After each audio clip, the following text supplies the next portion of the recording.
Sir എന്റെ audible ആണോ? Audio clear ആണ് സാർ. ശരി, താങ്ക് യു തബ്ഷീർ സാർ. എല്ലാവർക്കും വെരി വെരി ഗുഡ് മോർണിംഗ്. ഒരു നല്ല ദിവസം ആശംസിച്ചുകൊണ്ട് നമുക്ക് ഇന്നത്തെ സവൻ ക്ലബ്ബ് സ്റ്റാർട്ട് ചെയ്യാം. ആദ്യമേ തന്നെ എനിക്ക് ഈ അവസരം തന്ന ടീം ഒളിമ്പിന് ഇത്രയും ആളുകൾ മുമ്പിൽ ഇങ്ങനെ ഒരു ചീഫ് ഗസ്റ്റ് ആയിട്ട് ഇന്നത്തെ സവൻ ക്ലബ്ബിൽ സംസാരിക്കാൻ അവസരം തന്ന ടീം ഒളിമ്പിന് ആദ്യമായിട്ട് നന്ദി പറയട്ടെ. എന്റെ പേര് പരിചയപ്പെടുത്തി, പേര് യാസർ എന്നാണ്. സ്വദേശം വരുന്നത് കോഴിക്കോട് ജില്ലയിൽ പയ്യോളി എന്ന് പറയുന്ന സ്ഥലത്താണ്. ഫിജിക്കാട് എന്ന് പറയുന്ന ഈ ബിസിനസ്സിലേക്ക് കടന്നു വരുന്നതിന് മുമ്പ് നേരത്തെ തബ്ഷീർ സാർ പറഞ്ഞതുപോലെ ഒരു റെഡിമെയ്ഡ് ഷോപ്പില് സെയിൽസ്മാൻ ആയിരുന്നു. നമുക്ക് എല്ലാവർക്കും അറിയാം, നമ്മൾക്ക് ഈ ബിസിനസ്സിൽ വരുന്നതിന് മുമ്പ് നമ്മൾ ഓരോരുത്തരും ഓരോ കാറ്റഗറിയിൽ ജോലി ചെയ്ത ആളുകളാണ്. ഈ മീറ്റിംഗിൽ ഇരിക്കുന്ന എല്ലാവരും ഒരേ കാറ്റഗറിയിലുള്ള ആളുകളല്ല. പലരും പല കാറ്റഗറിയിൽ നിന്നാണ്. ഒരേ ക്വാളിഫിക്കേഷനുള്ള ആളുകളല്ല, ഒരേ സ്വഭാവമുള്ള ആളുകളല്ല, ഒരേ ചിന്തയുള്ള ആളുകളല്ല. പക്ഷെ ഫിജിക്കാട് എന്ന് പറയുന്ന ഓപ്പർച്യൂണിറ്റി നമുക്ക് എല്ലാവർക്കും ഒരേ രീതിയിലാണ് തന്നിട്ടുള്ളത്. ഞാനാണെങ്കിലും നിങ്ങളാണെങ്കിലും എല്ലാവർക്കും ഒരേ രീതിയിലാണ്, അതായത് ഒരേ ഓപ്പർച്യൂണിറ്റിയാണ് നമുക്ക് എല്ലാവർക്കും ഉള്ളത്. ഞാൻ ഈ ഒരു ബിസിനസ്സിലേക്ക് വരുന്നതിന് മുമ്പ് ഞാൻ ഒരു റെഡിമെയ്ഡ് ഷോപ്പിലെ സെയിൽസ്മാൻ ആയിരുന്നു. പക്ഷെ ഡെയിലി 500 രൂപ, ഒരു മാസം 15,000 രൂപ കിട്ടില്ല. കാരണം 4 ഞായറാഴ്ച ഉള്ളതുകൊണ്ട് ഒരു മാസത്തെ വരുമാനം 13,000 രൂപയായിരുന്നു. അവിടെ നിൽക്കുന്ന സമയത്ത് ഒരു കസിൻ വഴിയാണ് ഞാൻ ഈ ബിസിനസ്സിൽ കടന്നു വരുന്നത്. ക്വാളിഫിക്കേഷൻ എന്ന് പറയുന്നത് 10ാം ക്ലാസ് ആണ്. പ്ലസ് ടു ഞാൻ 4 വിഷയത്തിൽ ഫെയിലാണ്. എനിക്ക് മലയാളം മാത്രമേ സംസാരിക്കാൻ അറിയുള്ളൂ. ഹിന്ദി അറിയില്ല, ഇംഗ്ലീഷ് അറിയില്ല, തമിഴ് അറിയില്ല, കന്നഡ അറിയില്ല. മലയാളം മാത്രമേ സംസാരിക്കാൻ അറിയുള്ളൂ. എന്റെ നാട്ടിലെ കാര്യങ്ങൾ എടുത്തു നോക്കുകയാണെങ്കിൽ എന്റെ നാടെന്ന് പറയുന്നത് ബീച്ച് ഏരിയ ആണ്. വീടിന്റെ ബാക്കിൽ തന്നെ കടലാണ്. വീട്ടിൽ ഉമ്മ ഉപ്പ 4 ആൺകുട്ടികളുണ്ട്. ഞങ്ങള് ഉപ്പാക്ക് 4 ആൺകുട്ടികളാണ്. ഞാനാണ് ഏറ്റവും മൂത്തയാള്. ചെറുപ്പത്തിൽ തന്നെ കുറച്ചൊക്കെ ഉത്തരവാദിത്തങ്ങൾ ഉണ്ടായിരുന്നു. 8ാം ക്ലാസ് മുതലേ പത്രം ഇടാൻ പോവാറുണ്ട്. പിന്നെ 10ാം ക്ലാസ്സിൽ പഠിക്കുന്ന സമയത്തൊക്കെ പെട്രോൾ പമ്പിൽ വെക്കേഷന് പോയിട്ട് നിൽക്കാറുണ്ട്. പിന്നെ വാപ്പാക്ക് ഫുട്പാത്തിൽ ഫുട്ടും പച്ചക്കറി വെക്കുന്ന പണിയാണ്.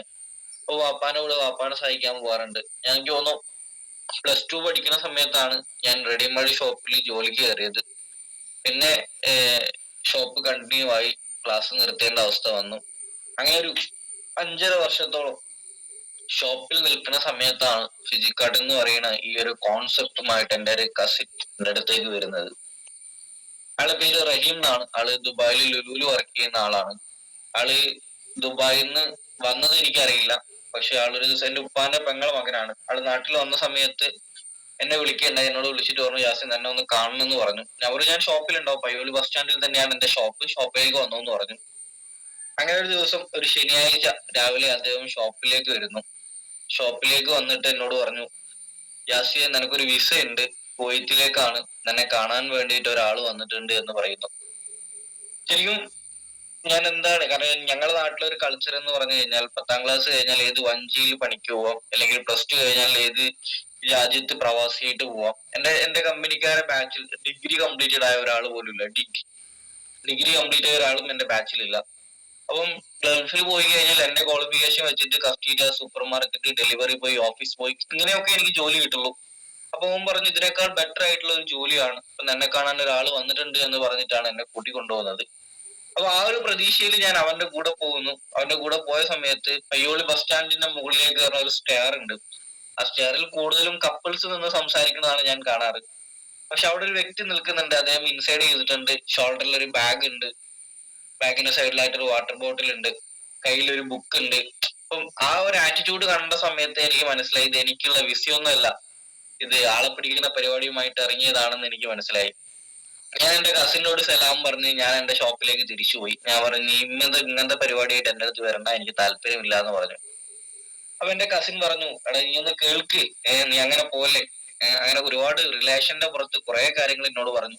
ഞാൻ ഏട്ടനല്ലേ, ഞാൻ അവനെ അവിടുന്ന് ഇവിടുന്നൊക്കെ വിളിച്ചുകൊണ്ടോന്നാണ്, നീ ഒന്ന് കേൾക്ക്, എനിക്ക് ടാർഗറ്റ് ഉണ്ട് എന്നൊക്കെ പറഞ്ഞു. അപ്പൊ മനസ്സില്ലാ മനസ്സോടെയാണ് ഞാൻ വീണ്ടും അവന്റെ കൂടെ പോണത്. അപ്പൊ അങ്ങനെ വീണ്ടും എനിക്ക് പ്ലാൻ തരാമെന്ന വ്യക്തിയുടെ മുമ്പിൽ എത്തി. എനിക്ക് പ്ലാൻ തരാമെന്ന വ്യക്തിയുടെ ഒരു അഫ്സലിനാണ്. അദ്ദേഹത്തിന്റെ മുമ്പിൽ എത്തിയ സമയത്ത് ഞാൻ വീണ്ടും അദ്ദേഹത്തിനോട് പറഞ്ഞു, എനിക്ക് താല്പര്യമില്ല, എനിക്ക് ആളെ ചേർക്കുന്ന പരിപാടി താല്പര്യമില്ല എന്ന് പറഞ്ഞു. അപ്പൊ ആ സമയത്ത് അഫ്സൽ എന്ന് പറയുന്ന വ്യക്തി എന്നോട് ചോദിച്ചൊരു ചോദ്യം ഇങ്ങനെയാണ്, യാസി ഇന്ന് ആളുകളെ ആവശ്യമില്ലാത്ത ഏത് മേഖലയാണുള്ളത്? നമ്മുടെ നാട്ടിൽ ഒരു ബാർബർ ഷോപ്പ് തുറക്കുന്നത് ആളുകളെ വരാൻ വേണ്ടിയിട്ടാണ്. രാവിലെ 6 മണിക്ക് ഒരു ഓട്ടോ ഡ്രൈവർ ഓട്ടോ ഓടി നാട്ടിലേക്ക് ഇറങ്ങുന്നത് ആളുകളെ പിടിക്കാൻ വേണ്ടിയിട്ടാണ്. ഇന്ന് MA യൂസഫ് അലി സാർ ലുലുമാൾ തുറന്നു വെച്ചത് ആളുകൾ വരാൻ വേണ്ടിയിട്ടാണ്. ജോസഫൻ സാർ വണ്ടർല തുറന്നു വെച്ചത് ആളുകൾ വരാൻ വേണ്ടിയിട്ടാണ്. ഇന്ന് ലോകത്ത് എവിടെയൊക്കെ കച്ചവടം നടക്കുന്നുണ്ടോ അവിടെയൊക്കെ ആളുകളെ ആവശ്യമുണ്ട്. ഇനി ആളുകളെ ചേർക്കുന്ന പരിപാടിയൊക്കെ തട്ടിപ്പും വെട്ടിപ്പും ആണെങ്കിൽ നമ്മുടെ നാട്ടിൽ LIC ആളുകളെ ചേർക്കുന്ന പരിപാടിയാണ്, KSF ആളുകളെ ചേർക്കുന്ന പരിപാടിയാണ്. എല്ലാ ജ്വല്ലറിയിലും ആളുകളെ ചേർക്കുന്ന സ്കീമുണ്ട്. അതൊക്കെ തട്ടിപ്പല്ലേ. അപ്പം എന്നോട് ചോദിച്ചു 2016 ഇന്ത്യയിൽ ഡയറക്ട് സെല്ലിംഗ് ലീഗലാക്കുന്നത്, അത് നിനക്ക് അറിയുമെന്ന് ചോദിച്ചു. ഞാൻ പറഞ്ഞു എനിക്കറിയില്ല. 2018 ഇതിനൊരു ഗൈഡ് ലൈൻ കൊണ്ടുവരികയും കേരള സർക്കാർ ഇത് ലീഗലാക്കുകയും ചെയ്തു, അത് നിനക്ക് അറിയുമെന്ന് ചോദിച്ചു. ഞാൻ പറഞ്ഞു എനിക്കറിയില്ല. ഇതിന് ഇന്നൊരു പാർട്ടി വിഷയമുണ്ട്, യൂണിവേഴ്സിറ്റിയിൽ പാർട്ടി വിഷയമാണ്. ഇന്ന് +2 കൊമേഴ്സിൽ ഡിഗ്രി BCom MBA ഒക്കെ പഠിപ്പിക്കുന്ന വിഷയമാണെന്ന് അത് അറിയുമെന്ന് ചോദിച്ചു. ഞാൻ പറഞ്ഞത് എനിക്കറിയില്ല. എന്നാൽ നിനക്ക് അറിയാത്ത ഒരുപാട് കാര്യങ്ങളുണ്ട്, നീ തെറ്റിദ്ധാരണയിലൂടെയാണ് പറഞ്ഞുകൊണ്ടിരിക്കുന്നത്. എന്നിട്ടാണ് എന്നോട് ഒരു ചോദ്യം ചോദിച്ചത്. അതിങ്ങനെയാണ്, ഞാൻ ഫിജിക്കാർഡിന്റെ പ്ലാൻ അന്ന് കേൾക്കാനുള്ള മെയിൻ റീസൺ അതാണ്. അതായത് യാസി, നീ എന്റെ നാട്ടിലുള്ള നീ കോടീശ്വരന്മാരെ, അതായത് അംബാനിനെയോ യൂസഫ് അലി സാറെയോ ഒന്നും എടുക്കണ്ട, നീ എന്റെ നാട്ടിലുള്ള ഒരു വലിയ കോടീശ്വരനെ മനസ്സിൽ കാണാം. അപ്പോൾ പയ്യോളി ടൗണിലുള്ള ഒരു വലിയ കോടീശ്വരനെ മനസ്സിൽ കാണാം. അയാൾ എപ്പോഴെങ്കിലും നിന്റെ വീട്ടിൽ വന്നിട്ട് നിന്നോട് അല്ലെങ്കിൽ നിന്റെ വാപ്പാനോട് വാ നമുക്കൊരു ബിസിനസ് സ്റ്റാർട്ട് ചെയ്യാമെന്ന് പറയുന്നു തോന്നുന്നുണ്ടോ? ഞാൻ പറഞ്ഞു അതില്ല. അങ്ങനെയാണെങ്കിൽ നീ ഫിജിക്കാർഡിന്റെ പ്ലാൻ കേൾക്കണം, ഡയറക്ട് സെല്ലിങ്ങിന്റെ പ്ലാൻ കേൾക്കണം. കാരണം നമ്മുടെ നാട്ടിൽ ഇന്നൊരു തട്ടുകട തുടങ്ങണമെങ്കിൽ 1 ലക്ഷം രൂപ മിനിമം വേണം. ഒരു ഓട്ടോ കൊടുക്കണമെങ്കിൽ മിനിമം 3 ലക്ഷം രൂപ വേണം. നമ്മുടെ നാട്ടിൽ നിന്ന് ഗൾഫിൽ പോയി വരണം എന്നുണ്ടെങ്കിൽ 50,000 രൂപ ചെലവുണ്ട്. ഇത്രയൊന്നും ചെലവാക്കാതെ നിനക്ക് നിന്റെ വീട്ടിലേക്ക് ആവശ്യമായിട്ടുള്ള കുറച്ച് സാധനങ്ങൾ വാങ്ങിച്ചിട്ട് നിനക്കൊരു സംരംഭം സ്റ്റാർട്ട് ചെയ്യാൻ പറ്റുന്ന, ഒരു ഫ്രാഞ്ചൈസി വാങ്ങിക്കാൻ പറ്റുന്ന ഒരു ഓപ്പർച്യൂണിറ്റി. കാരണം നമുക്കറിയാം, നമ്മൾ എല്ലാവരും വാങ്ങിച്ചിട്ടുള്ളത് ഒരു ഫ്രാഞ്ചൈസിയാണ്. നിങ്ങൾ ഈ ബിസിനസ് സ്റ്റാർട്ട് ചെയ്ത സമയത്ത് നിങ്ങൾക്ക് കമ്പനി ഒരു IQ നമ്പർ തന്നിട്ടുണ്ട്. ആ IQ നമ്പറിൽ നിങ്ങൾ ജോയിൻ ചെയ്ത് കഴിഞ്ഞാൽ, അല്ലെങ്കിൽ IQ നമ്പറിൽ നിങ്ങൾ ലോഗിൻ ചെയ്ത് കഴിഞ്ഞാൽ നിങ്ങളെ പേരാണ് അതിൽ വരുന്നതെങ്കിൽ അത് നിങ്ങളെ ഫ്രാഞ്ചൈസിയാണ്. നമുക്കറിയാം, നമ്മുടെ നാട്ടിൽ ഒരു അൽബൈക്കിന്റെ ഫ്രാഞ്ചൈസി ഇടണമെന്നുണ്ടെങ്കിൽ അൽബൈക്കിന് 20 ലക്ഷം രൂപ അല്ലെങ്കിൽ 15 ലക്ഷം രൂപ കൊടുക്കണം. KFCന്റെ ഫ്രാഞ്ചൈസി ഇടണമെങ്കിൽ 15 ലക്ഷം രൂപ കൊടുക്കണം. റിലയൻസ് ട്രെൻഡിന്റെ ഫ്രാഞ്ചൈസി ഇടണമെങ്കിൽ 88 ലക്ഷം രൂപ കൊടുക്കണം. അങ്ങനെ ഓരോ ഫ്രാഞ്ചൈസി ഇടണമെന്നുണ്ടെങ്കിൽ നമ്മൾ ലക്ഷങ്ങൾ ഈ കമ്പനിക്ക് കൊടുക്കണം. ഫിജിക്കാർഡിന്റെ ഫ്രാഞ്ചൈസി നമ്മൾ വാങ്ങിക്കുന്ന സമയത്ത് നമ്മൾ 100 PVയുടെ പ്രോഡക്റ്റ് മാത്രമേ വാങ്ങിച്ചിട്ടുള്ളൂ. ഞാനും വന്നതേ വാങ്ങിച്ചിട്ടുള്ളൂ, നിങ്ങളും ഇന്നതേ വാങ്ങിച്ചിട്ടുള്ളൂ. അപ്പം അങ്ങനെ നിനക്ക് സ്റ്റാർട്ടപ്പ് ചെയ്യാൻ പറ്റുന്ന ഒരു ഓപ്പർച്യൂണിറ്റി എന്ന് എന്നോട് അന്ന് അദ്ദേഹം പറഞ്ഞു. ശരിക്കും അന്ന് മനസ്സില്ലാ മനസ്സോടെയാണ് ഞാൻ പ്ലാൻ കേട്ടതെങ്കിലും പ്ലാൻ കേട്ടതിന് ശേഷം അന്നൊരു തീരുമാനമെടുത്തു. എന്റെ ജീവിതത്തിൽ ഒരു ടേണിംഗ് പോയിന്റ് ആയിരിക്കാം ഇത്. ചാൻസസ് ചേഞ്ച് ആണല്ലോ, നമ്മുടെ ലൈഫിൽ ഒരു വലിയ ചേഞ്ചസ് ഉണ്ടാവണമെന്നുണ്ടെങ്കിൽ നമുക്കൊരു ചാൻസ് കിട്ടണം. അങ്ങനെ ഒരു ചാൻസ് ആയിട്ടാണ് ഞാൻ ഫിജിക്കാർഡിനെ കണ്ടിട്ടുണ്ടായിരുന്നത്. അന്ന് മുതൽ ഫിജിക്കാർഡ് എന്ന് പറഞ്ഞ ബിസിനസ് ഓപ്പർച്യൂണിറ്റി ഞാൻ ഏറ്റെടുത്ത സമയത്ത് വലിയ സീരിയസ് ഒന്നും ആയിരുന്നില്ല. എന്നെ എപ്പോഴും വീട്ടിൽ വന്നിട്ട് എന്റെ ലീഡറെ വിളിക്കണമായിരുന്നു. ഞാൻ ലീഡറെ കാണുമ്പോൾ ഒളിച്ചോടുമായിരുന്നു. എനിക്ക് ഈ ഫിജിക്കാർഡ് എന്ന് പറഞ്ഞ കോൺസെപ്റ്റ് സ്റ്റാർട്ട് ചെയ്ത് എന്റെ കസിന്റെ ബന്ധത്തിന്റെ പുറത്താണെങ്കിലും ഫിജിക്കാർഡിൽ ഞാൻ സീരിയസ് ആവാൻ 1.5-2 മാസം എടുക്കേണ്ട ഒന്നുണ്ടായിരുന്നു. കാരണം ഒരു ട്രെയിനിങ് കിട്ടിയ സമയത്താണ് രഞ്ജിലാൽ സാറതും റിജിൽ സാറതും കോഴിക്കോട് കിങ് ഫോർട്ട് എന്ന് പറയുന്ന ഹോട്ടലിൽ വെച്ചിട്ട് ഒരു ട്രെയിനിങ് നടന്നിട്ടുണ്ടായിരുന്നു. ആ ട്രെയിനിങ് ഞാൻ അറ്റൻഡ് ചെയ്ത സമയത്തായിരുന്നു ഫിജിക്കാർഡിനെ കുറിച്ച് എനിക്ക് കുറച്ചുകൂടി സീരിയസ് ആയിട്ട് മനസ്സിലായി തുടങ്ങിയത്, സീരിയസ് ആയിട്ട് ചെയ്യണം എന്നൊക്കെ തോന്നി തുടങ്ങിയത്. കാരണം നമ്മൾ അറിയാത്തൊരു മേഖലയാണ്, ആദ്യമായിട്ട് വരുന്ന ഒരു മേഖലയാണ്. കാരണം ഞാൻ അങ്ങനെ സീരിയസ് അല്ലാതിരിക്കാൻ കാരണം എന്താണെന്ന് ചോദിച്ചു കഴിഞ്ഞാൽ, ഫിജിക്കാർഡ് ഞാൻ സ്റ്റാർട്ട് ചെയ്തത് എന്റെ നാട്ടിലെ എല്ലാ ആളുകളും അറിഞ്ഞു. എന്റെ നാട്ടിലെ ഏരിയ ഞാൻ നിങ്ങളോട് പറഞ്ഞു, ബീച്ച് ഏരിയ, എന്റെ വീടിന്റെ ബാക്കിൽ തന്നെ കടലാണ്. ഓൾഡ് കൾച്ചറുള്ള ആളുകളാണ്. നല്ലൊരു രാഷ്ട്രീയ പ്രവർത്തനം എന്റെ നാട്ടിലില്ല, എന്റെ വാർഡിലില്ല. ഒരു വക്കീലില്ല, ഒരു എഞ്ചിനീയർ ഇല്ല, ഒരു പോലീസ് ഉദ്യോഗസ്ഥനില്ല, ഒരു ഡോക്ടർ ഇല്ല. അങ്ങനെ ഓൾഡ് ആയിട്ട് ജീവിക്കുന്ന ആളുകളെ കൂട്ടത്തിൽ ജീവിച്ചാണ് ഞാനും വരുന്നത്. അതുകൊണ്ട് തന്നെ ഞാൻ ഫിജിക്കാർഡ് സ്റ്റാർട്ട് ചെയ്ത സമയത്ത് എന്റെ നാട്ടിൽ എന്നെ വിളിക്കുന്ന പേര് ലിറ്റിൽ ബോബി എന്നായിരുന്നു. ബോബി കുട്ട എന്ന് വിളിക്കാറുണ്ടായിരുന്നു. ബോബിയുടെ ഞാടിക്കാശ എന്ന് വിളിച്ച് കളിയാക്കാറുണ്ടായിരുന്നു. കാരണം നമുക്കറിയാം, നമ്മളെ കമ്പനി അന്ന് ഏറ്റവും കൂടുതൽ പ്രൊമോട്ട് ചെയ്തിരുന്ന പ്രോഡക്റ്റ് വെൽനസ് പ്രോഡക്റ്റ് ആയിരുന്നു. അതുകൊണ്ട് തന്നെ ഞാനും പർച്ചേസ് ചെയ്തത് വെൽനസ് പ്രോഡക്റ്റ് ആയിരുന്നു. അപ്പൊ എന്റെ വീട്ടിൽ എന്റെ കമ്പനിക്കാർ വന്ന സമയത്ത് വെൽനസിന്റെ പ്രോഡക്റ്റ് അവർ കുടിച്ചിട്ടുണ്ടായിരുന്നു. അന്ന് മുതൽ എന്റെ പേര് ബോബിയുടെ ഞാടിക്കാശ എന്നായിരുന്നു. പിന്നെ അന്ന് ബബ്ലിയുടെ ഇൻഡക്ഷൻ കുക്കർ ഉണ്ടായിരുന്നു കമ്പനിയിൽ. അന്ന് ഏറ്റവും കൂടുതൽ ഞങ്ങൾ സെയിൽ ചെയ്ത പ്രോഡക്റ്റ് ബബ്ലിയുടെ ഇൻഡക്ഷൻ കുക്കറാണ്. ഞാൻ സ്റ്റാർട്ട് ചെയ്തതിന് ശേഷം വന്ന പ്രോഡക്റ്റാണ്. കുക്കർ യാസി എന്ന് വിളിക്കാറുണ്ടായിരുന്നു എല്ലാവരും. അങ്ങനെ ഒരു തരത്തിൽ ഞാൻ എന്റെ വീടിന്റെ മുമ്പിൽ റോഡിന്റെ സൈഡിൽ തന്നെയാണ് ബസ് സ്റ്റോപ്പ്. എല്ലാവരും ഞാൻ രാവിലെ വർക്കിന് ഇറങ്ങുന്ന സമയത്ത് അവരെല്ലാവരും ബസ് സ്റ്റോപ്പിൽ ഉണ്ടാവും. അപ്പം ഇന്നത്ര ആളെ പിടിക്കാൻ പോകുന്നു, ഇന്ന് ആരെയാ ചേർക്കാൻ പോകുന്നു, ഇന്ന് ആരെയാ പെടുത്താൻ പോകുന്നു. രാത്രി വർക്കും കഴിഞ്ഞ് വരുമ്പോൾ രാവിലെ പോയ അതേ ആളുകൾ ആ ബസ് സ്റ്റോപ്പിൽ തന്നെ ഉണ്ടാവും. വീണ്ടും തിരിച്ചു വരുമ്പോൾ പറയും ഇന്ന് എത്ര ആളെ പെടുത്തി, ഇന്ന് എത്ര ആളെ കൂട്ടി, ഇന്ന് എത്ര ആളെ ചേർത്തി. ശരിക്കും ഒരു ഭയങ്കര ഇറിറ്റേഷൻ മോഡിൽ ഇവർ ഡെയിലി സംസാരിക്കാറുണ്ടായിരുന്നു. ആദ്യമൊക്കെ ഞാൻ റിപ്ലൈ കൊടുക്കാറുണ്ടായിരുന്നു, കാരണം പിന്നെ കാണിച്ചു തരാം അങ്ങനെ എങ്ങനെ അതൊക്കെ. പക്ഷെ പിന്നീട് എനിക്ക് തന്നെ തോന്നി തുടങ്ങി ഇത് എന്നെ കൊണ്ട് പറ്റുമോ, എന്നെ കൊണ്ട് നടക്കുമോ എന്നുള്ള ചിന്തകൾ എന്നിലേക്ക് വന്നു. ശരിക്കും കുറച്ച് കഴിഞ്ഞ സമയത്ത് എനിക്ക് മടുത്തു തുടങ്ങി, കാരണം ഒരാളും എന്റെ കൂടെ നിൽക്കുന്നില്ല. ഞാൻ ഫിസിക്കാർട്ട് സ്റ്റാർട്ട് ചെയ്യുന്ന സമയത്ത് ഞാൻ ആദ്യം 100 ലിസ്റ്റ് ചെയ്തു, 20 ആളെ ഷോർട്ട് ലിസ്റ്റ് ചെയ്തു. ആ 20 ആളുകൾക്ക് ഞാൻ ബിസിനസിന്റെ പ്ലാൻ കൊടുത്തു. ആദ്യത്തെ ഒരു 5-10 ദിവസത്തിനുള്ളിൽ 20 ആളുകൾക്കും പ്ലാൻ കൊടുത്തു. പക്ഷെ 20 എന്റെ കൂടെ നിന്നിട്ടില്ല. എന്റെ കട്ട കമ്പനിക്കാരന് ചങ്കാണ് കരളാണ് എന്നൊക്കെ പറയുന്ന എന്റെ കട്ട കമ്പനിക്കാർ 20 ആളും എന്റെ കൂടെ നിന്നിട്ടില്ല. അപ്പോൾ എനിക്ക് തോന്നി ഇതിനെ കൊണ്ട് പറ്റില്ല, ഇനി ഇത് സ്റ്റോപ്പ് ചെയ്യാം എന്നുള്ള ആറ്റിറ്റ്യൂഡിലേക്ക് ഞാൻ മടുത്തു തുടങ്ങിയ സമയത്ത് എനിക്ക് തൊട്ടടുത്തറിയുന്ന 2 പേരോട് ഞാൻ അഭിപ്രായം ചോദിച്ചു. അതൊന്ന് ഗൂഗിളും മറ്റൊന്ന് യൂട്യൂബുമായിരുന്നു. ഗൂഗിളിനോട് ചോദിച്ച സമയത്ത് ഗൂഗിൾ എനിക്ക് കുറച്ച് കോഡ്സ് തന്നു. അതിലൊന്ന് നമ്മളെയൊക്കെ സ്വപ്നം കാണാൻ പഠിപ്പിച്ച APJ അബ്ദുൽ കലാം എന്ന് പറയുന്ന വ്യക്തിയുടെയായിരുന്നു. അദ്ദേഹം പറയണത് ഇങ്ങനെയാണ്: 2020-21 കാലഘട്ടങ്ങളിൽ, അതായത് 21-ാം നൂറ്റാണ്ടിൽ നമ്മുടെ നാട്ടിലെ യുവാക്കൾ ഇനി മെച്ചപ്പെട്ട രീതിയിൽ ജീവിക്കണം എന്നുണ്ടെങ്കിൽ, സാധാരണക്കാരൻ മെച്ചപ്പെട്ട രീതിയിൽ ജീവിക്കണം എന്നുണ്ടെങ്കിൽ അയാൾ ഏതെങ്കിലും ഒരു ഡയറക്ട് സെല്ലിംഗ് എന്ന് പറഞ്ഞ മേഖലയിൽ ഇൻവോൾവ്മെന്റ് ചെയ്യണം എന്നാണ്. അല്ലെങ്കിൽ അവന്റെ യുവത്വം നഷ്ടപ്പെട്ടു എന്നാണ് APJ പറയുന്നത്. രണ്ടാമത് ഞാൻ കണ്ടത് ബിൽഗേറ്റ്സിന്റെ വാക്കുകളായിരുന്നു. ബിൽഗേറ്റ്സ് ലോകത്തിലെ വലിയ കോടീശ്വരന്മാരുടെ ലിസ്റ്റിൽപ്പെട്ട ഒരാളാണ്. അദ്ദേഹം പറയുന്നത്, ഞാൻ സീറോയിൽ നിന്ന് സ്വന്തമായിട്ട് ഒരു ബിസിനസ് സ്റ്റാർട്ട് ചെയ്യുന്നുണ്ടെങ്കിൽ അത് ഡയറക്ട് സെല്ലിംഗ് ആയിരിക്കും, അല്ലെങ്കിൽ അത് നെറ്റ്വർക്ക് മാർക്കറ്റിംഗ് ആയിരിക്കും എന്നാണ്. മൂന്നാമത് ഞാൻ കണ്ടത് വാറൻ ബഫേർട്ടിന്റെ വാക്കുകളാണ്. വാറൻ ബഫേർട്ട് എന്ന് പറഞ്ഞാൽ ലോകത്തിലെ ഏറ്റവും വലിയ ഇൻവെസ്റ്റർ ആണ്. വാറൻ ബഫേർട്ട് പറയുന്നത്, എന്റെ ജീവിതത്തിൽ ഞാൻ ഒരുപാട് മേഖലയിൽ ഇൻവെസ്റ്റ് ചെയ്തിട്ടുണ്ട്, അതിൽ ഏറ്റവും ബെസ്റ്റ് ഇൻവെസ്റ്റ്മെന്റ് ഏതാണെന്ന് എന്നോട് ചോദിച്ചാൽ ഞാൻ പറയും അത് ഡയറക്ട് സെല്ലിംഗിൽ അല്ലെങ്കിൽ നെറ്റ്വർക്ക് മാർക്കറ്റിംഗ് ഇൻവെസ്റ്റ് ചെയ്താണെന്ന്. ലോകത്തിലെ വലിയ വലിയ കോടീശ്വരന്മാരും വലിയ വലിയ സാഹിത്യകാരന്മാരും പറയുന്നത് ലോകത്തിന് വളരാൻ പോണ ഏറ്റവും വലിയ ഇൻഡസ്ട്രി അത് ഡയറക്ട് സെല്ലിംഗ് ആണ്, അത് നെറ്റ്വർക്ക് മാർക്കറ്റിംഗ് ആണെന്നാണ്. ആ സമയത്ത് 1000 രൂപ പോലും കയ്യിൽ എടുക്കാനില്ലാത്ത, അല്ലെങ്കിൽ 1000 കിലോമീറ്ററിനപ്പുറം വലിയ അറിവില്ലാത്ത എന്നെ കളിയാക്കുന്ന ആളുകളുടെ വാക്കുകൾ ഞാൻ എന്തിനു സ്വീകരിക്കണം? ശരിക്കും അന്ന് മുതൽ ആ മാസമായിരുന്നു എനിക്ക് ട്രെയിനിങ്ങും കിട്ടിയിട്ടുണ്ടായിരുന്നത്. ആ മാസം മുതൽ ഞാൻ ഫിസിക്കാർട്ട് വളരെ സീരിയസ് ആയിട്ട് ചെയ്യാൻ തീരുമാനിച്ചു. അന്ന് മുതൽ ഇന്ന് വരെ ഏകദേശം 4.5 വർഷം കഴിഞ്ഞു. ഇന്ന് കമ്പനിയുടെ സോണൽ സെയിൽസ് ടീം മാനേജറാണ്. വലിയ സന്തോഷം, നിങ്ങളെയൊക്കെ മുമ്പിൽ, ഇത്രയും വലിയ ആളുകളുടെ മുമ്പിൽ എനിക്ക് ചീഫ് ഗസ്റ്റ് ആയിട്ട് നിന്ന് സംസാരിക്കാൻ പറ്റുന്നു. ശരിക്കും എനിക്ക് ഇങ്ങനെ ഒരു വേദിയിൽ സംസാരിക്കാൻ പറ്റുന്ന സമയത്ത് എനിക്ക് എന്റെ നാട്ടിൽ, ഞാൻ കഴിഞ്ഞ കോഴിക്കോട് POPയുടെ കാര്യം പറഞ്ഞിട്ടുണ്ടായിരുന്നു. എന്റെ നാട്ടിൽ ഞാൻ ഫിസിക്കാർട്ട് ചെയ്യുന്നതിന് മുമ്പ്, 1 വർഷം മുമ്പ് ഒരു ഇൻസിഡന്റ്, ഒരു പ്രശ്നം നടന്നു. അത് എന്നെക്കാൾ വയസ്സിന് മുതിർന്ന ആളുകളുമായിട്ടായിരുന്നു പ്രശ്നം ഉണ്ടായിരുന്നത്.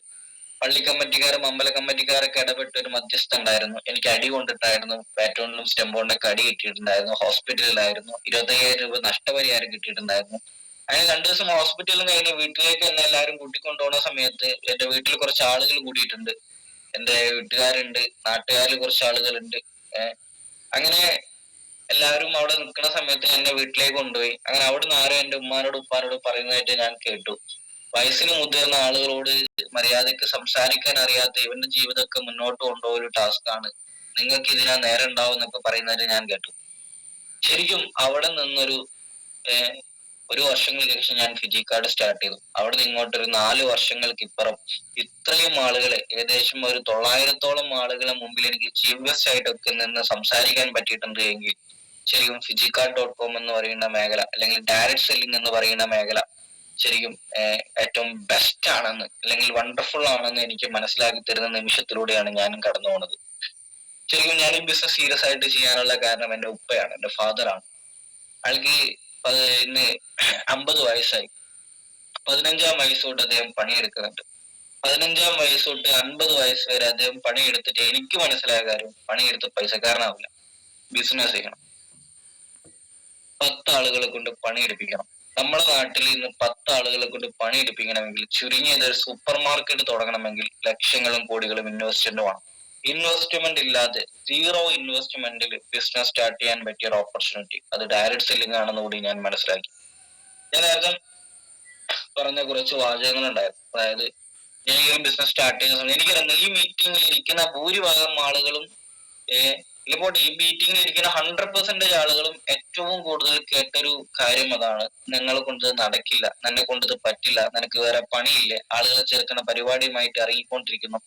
എനിക്ക് നിങ്ങളോട് പറയാനുള്ള ഒരേ ഒരു കാര്യം, നിങ്ങൾ മനസ്സിൽ ഓർത്തു വെക്കേണ്ട ഒരേ കാര്യം ഇതാണ്. മുമ്പ് ഒരു പ്രവാചകൻ പറഞ്ഞ വാചകമാണ്: നിങ്ങൾ ഒരു യാത്ര ചെയ്യാൻ തീരുമാനിച്ചു കഴിഞ്ഞാൽ വീട്ടിൽ നിന്ന് പുറത്തിറങ്ങാത്ത ഒരുത്തന്റെയും നിങ്ങൾ ഉപദേശം സ്വീകരിക്കാതിരിക്കും.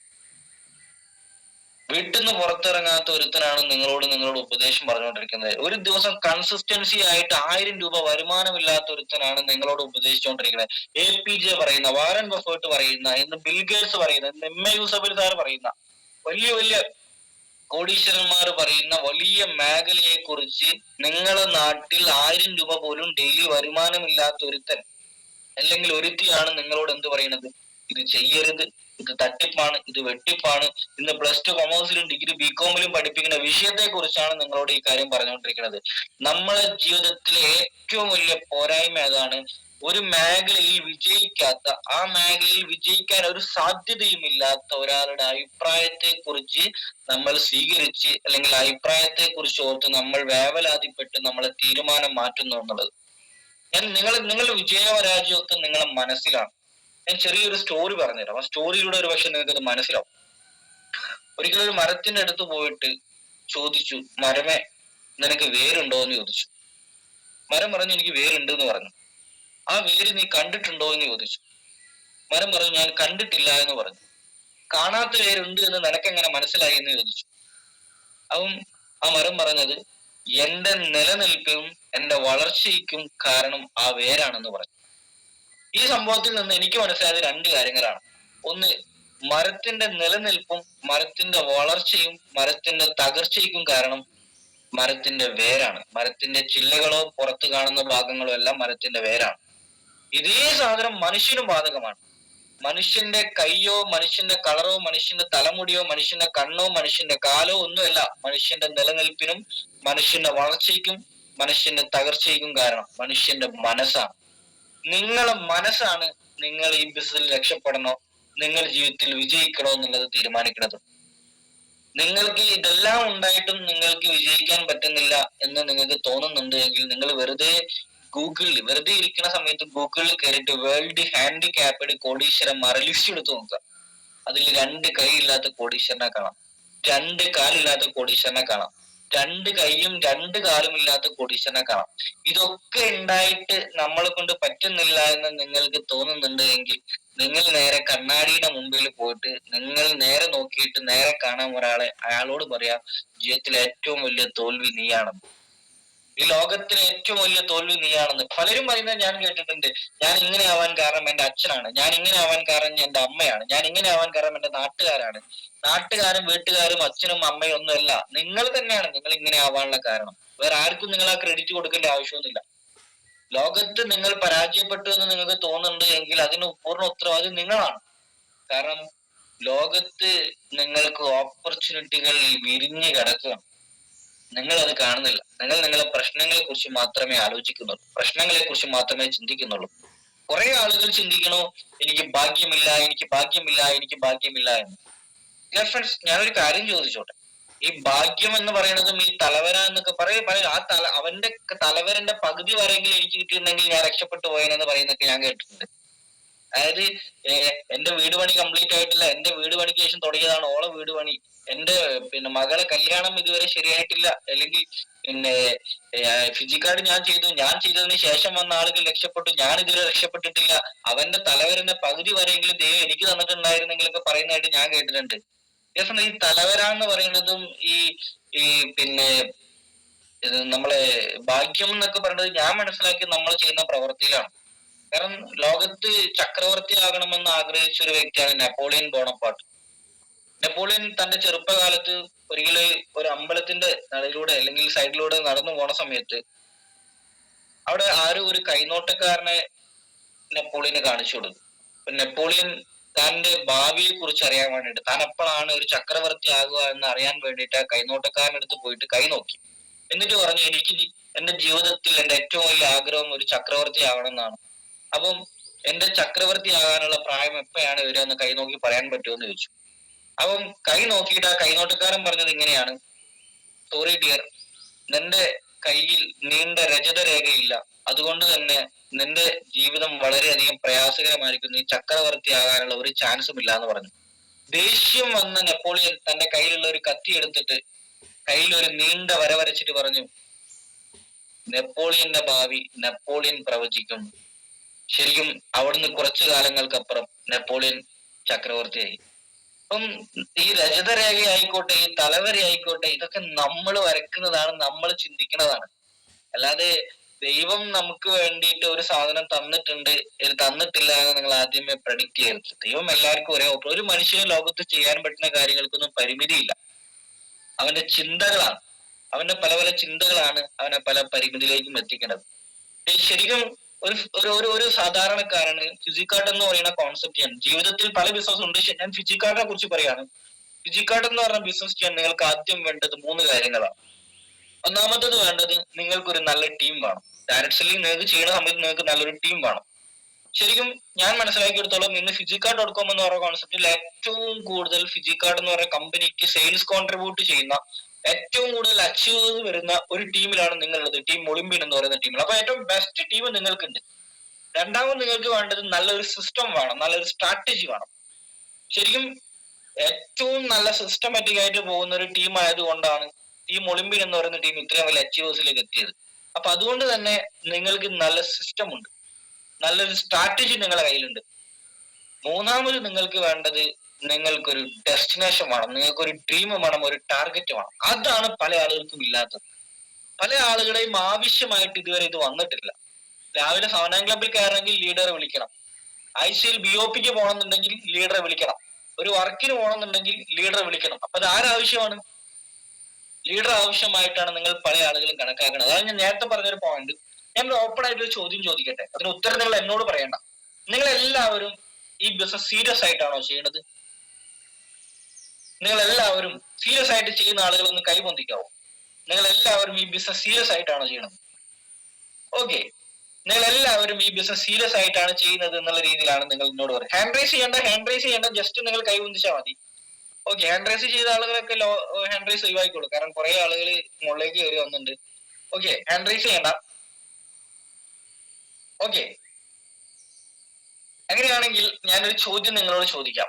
ആ ചോദ്യത്തിന് നിങ്ങൾക്ക് ഉത്തരം പറയാൻ പറ്റിയിട്ടുണ്ട് എങ്കിൽ ഞാൻ ഓപ്പൺ ആയിട്ട് പറയും, നിങ്ങൾ ഈ ബിസിനസ് സീരിയസ് ആയിട്ടാണ് ചെയ്യുന്നത് എന്ന്. എന്റെ ചോദ്യം ഇതാണ്, ശ്രദ്ധിച്ചു കേട്ടോ. ചോദ്യം ഇതാണ്: നിങ്ങൾ ഈ ബിസിനസ് സ്റ്റാർട്ട് ചെയ്ത സമയത്ത് നിങ്ങൾക്ക് കമ്പനി ഒരു IQ നമ്പർ തന്നിട്ടുണ്ട്. എന്റെ IQ നമ്പർ വരുന്നത് 110320 ആണ്.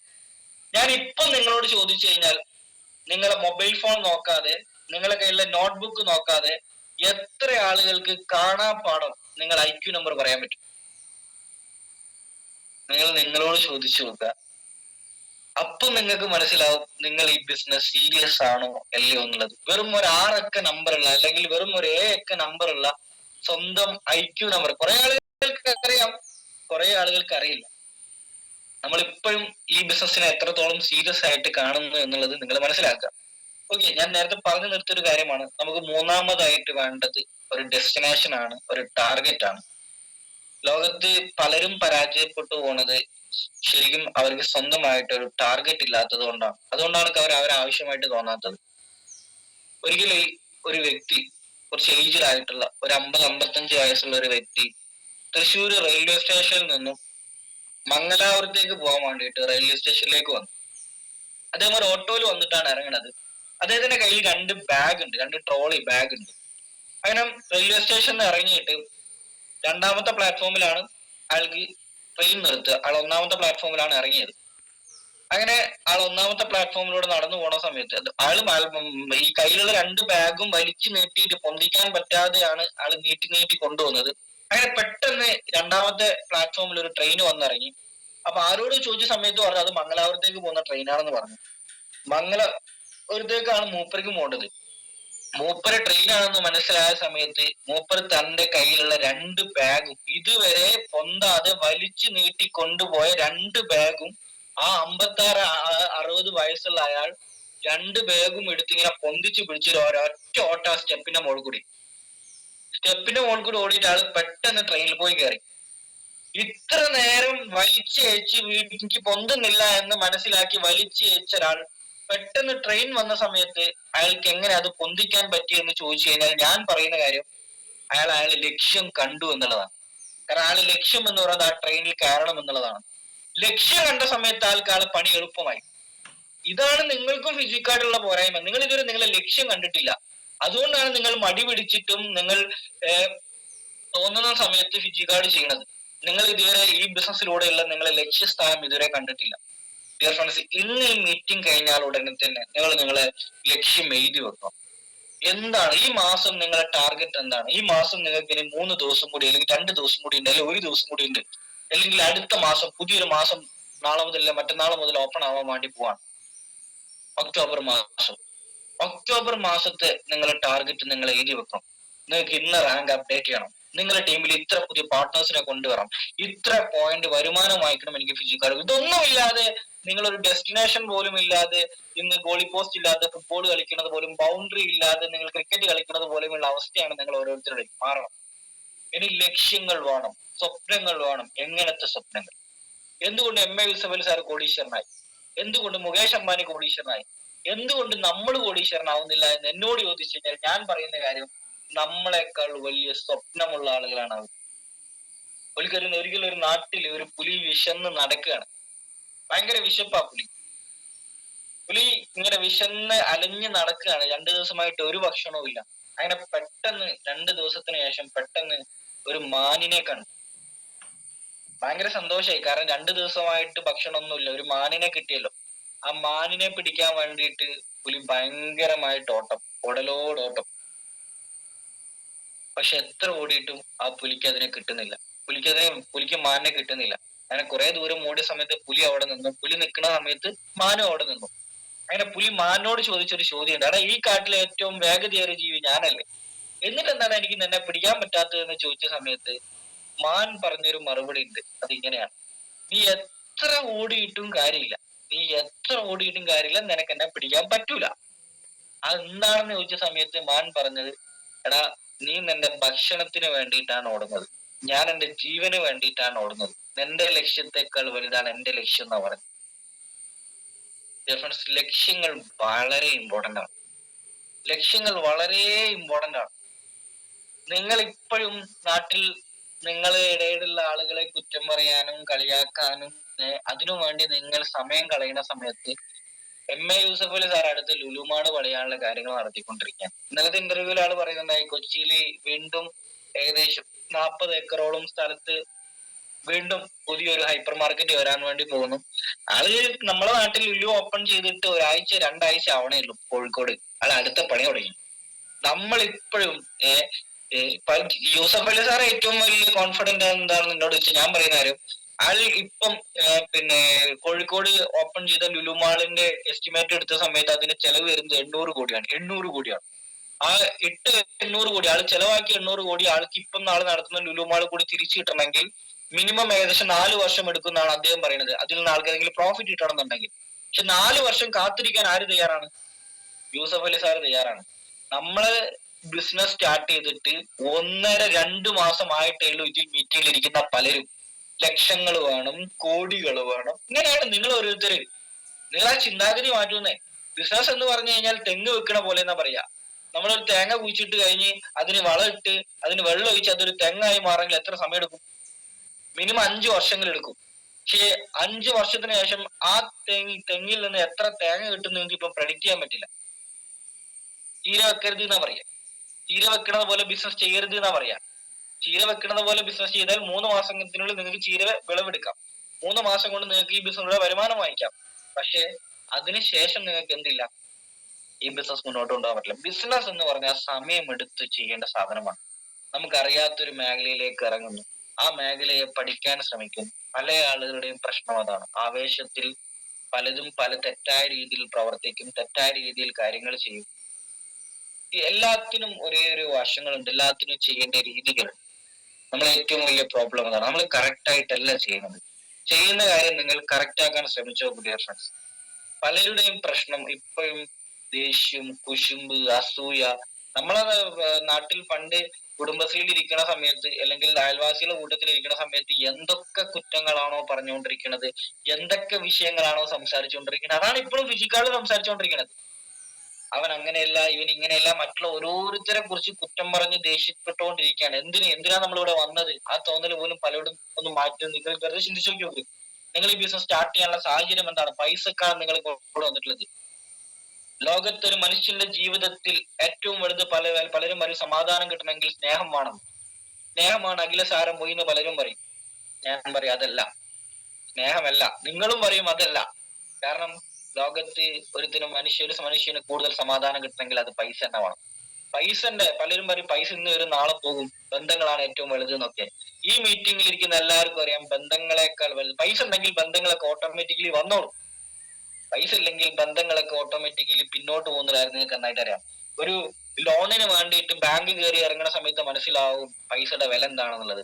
ഹോസ്പിറ്റൽ കേസിന് പോയി കഴിഞ്ഞാൽ നിങ്ങൾക്ക് അവിടുന്ന് ബില്ല് കയ്യിൽ കിട്ടുന്ന സമയത്ത് കൈയും കാലും വിറക്കുന്ന സമയത്ത് മനസ്സിലാവും പൈസയുടെ വില എന്താണെന്നുള്ളത്.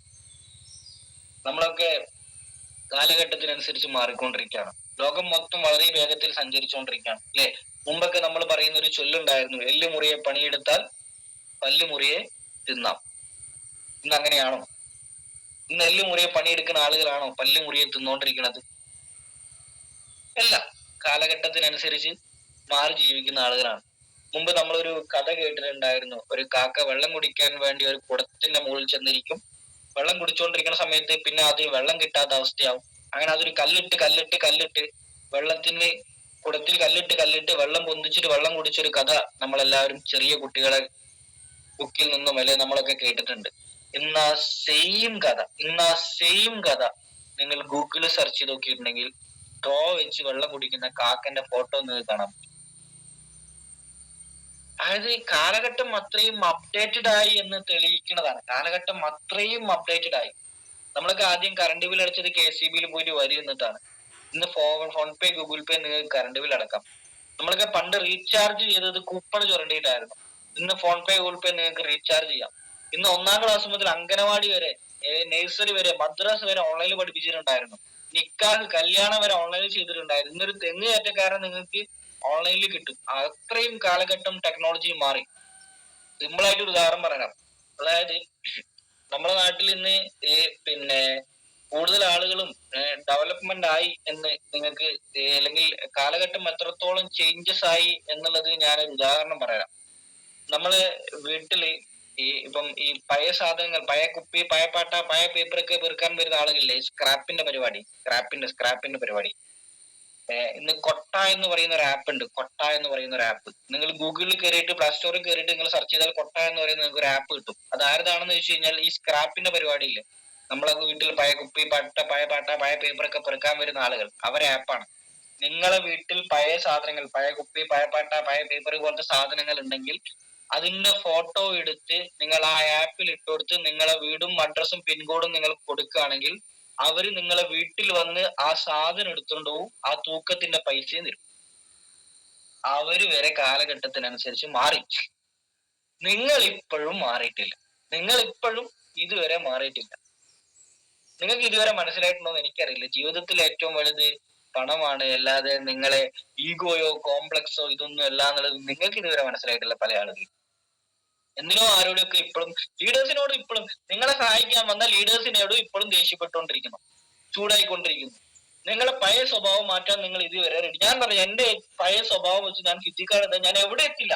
കാരണം എന്റെ വയസ്സിന് മുതിർന്ന ആളുകളുമായിട്ട് നാട്ടിൽ എപ്പോഴും പ്രശ്നം ഉണ്ടാക്കുന്ന ഒരാളാണ് ഞാൻ ഫിജിക്കാർഡിൽ എന്റെ പഴയ ആറ്റിറ്റ്യൂഡ് എടുത്ത് വന്നെന്നുണ്ടെങ്കിൽ ഞാൻ ഈ ബസ്സിൽ ഒരിക്കലും രക്ഷപ്പെടില്ല എന്ന് എനിക്ക് പൂർണ്ണ ബോധ്യമുണ്ട്.